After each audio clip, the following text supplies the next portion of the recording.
ಪಟ್ಟಣ ಪಂಚಾಯತಿಯಲ್ಲಿ ಕೆಲಸ ಮಾಡ್ತಾ ಇದ್ದೀವಿ. ನಾಗೇಟಿ ಪಟ್ಟಣ ಪಂಚಾಯತಿಯಲ್ಲಿ. ವಿಷಯ ಏನಪ್ಪ ಅಂದರೆ ಇವತ್ತು ಅನಿರ್ದಿಷ್ಟಾವಧಿ ಮುಷ್ಕರ ಮಾಡ್ತಾ ಇದ್ದೀವಿ. ವಿಷಯ ಏನಪ್ಪ ಅಂದರೆ ನಮಗೆ OPS ಜಾರಿ ಆಗಬೇಕು, NPS ಹೋಗಬೇಕು, ಮತ್ತು ನಮ್ಮ ಹಳೆ ಸರ್ಕಾರಿ ನೌಕರನಾಗಿ ಪರಿಗಣಿಸ್ಬೇಕು ಸರ್ಕಾರ. ಮತ್ತು KGAD ಮತ್ತು ಸರ್ಕಾರಿ ಸೌಲಭ್ಯಗಳು ಏನು ಬರುತ್ತೋ ಅದೆಲ್ಲನೂ ಕೊಡಬೇಕು.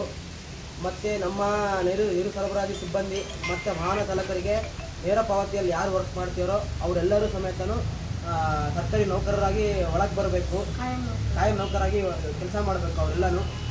ಮತ್ತು ಇನ್ನೊಂದು ವಿಚಾರ ಏನಪ್ಪ ಅಂದರೆ ನಮ್ಮ ಸಿಬ್ಬಂದಿಗಳಿಗೆ ಆರೋಗ್ಯ ವಿಮೆ ಎಲ್ಲ ಬರುತ್ತೆ. ಅದನ್ನು ಸರ್ಕಾರದಿಂದ ನಮಗೆ ಸರ್ಕಾರಿ ನೌಕರಿಗೆ ಏನು ಕೊಡ್ತೀರೋ ಅದನ್ನೆಲ್ಲ ನಮಗೆ ಕೊಡಬೇಕು ಅನ್ನೋ ಒಂದು ವಿಚಾರ.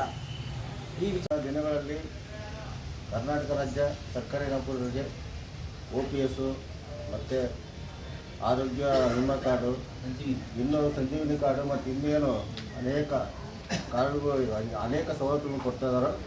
ಅವುಗಳ ಜೊತೆಗೆ ನಮಗೂ ಪಟ್ಟಣ ಪಂಚಾಯತಿ, ಮುನ್ಸಿಪಲ್, ನಗರಸಭೆ, ಪೌರ ಕಾರ್ಮಿಕರು ಮತ್ತು ನೌಕರರಿಗೂ ಕೊಡಲೇಬೇಕು. ಕೊಡದಿದ್ದರೆ ಒಂದು ವೇಳೆ ರಾಜ್ಯಾದ್ಯಂತ ಉಗ್ರವಾದ ಹೋರಾಟ ಮಾಡ್ತೀವಿ ಅಂತೇಳಿ ಒಂದು ಮುನ್ಸೂಚನೆ ಕೊಡ್ತೀವಿ. ಯಾವುದಕ್ಕಾಗಿ ಉಗ್ರ ಹೋರಾಟ ಮಾಡ್ತೀವಿ? ನೌಕರರನ್ನ ಒಂದು ವೇಳೆ ಕೈ ಬಿಟ್ಟಿದ್ದಾದರೆ ಕರ್ನಾಟಕ ರಾಜ್ಯಾದ್ಯಂತ ಉಗ್ರವಾದ ಹೋರಾಟ ಮಾಡೋಕ್ಕೆ ನಾವು ಸಿದ್ಧವಿದ್ದೀವಿ ಅಂತೇಳಿ ಒಂದು ಮುನ್ಸೂಚನೆಯಾಗಿ ನಾವು ಸರ್ಕಾರಕ್ಕೆ ಈ ಮುಖೇನ ಮುಟ್ಟಿಸ್ತಿದ್ದೀವಿ. ಜೈ ಹಿಂದ್, ಜೈ ಕರ್ನಾಟಕ ಮಾತೆ.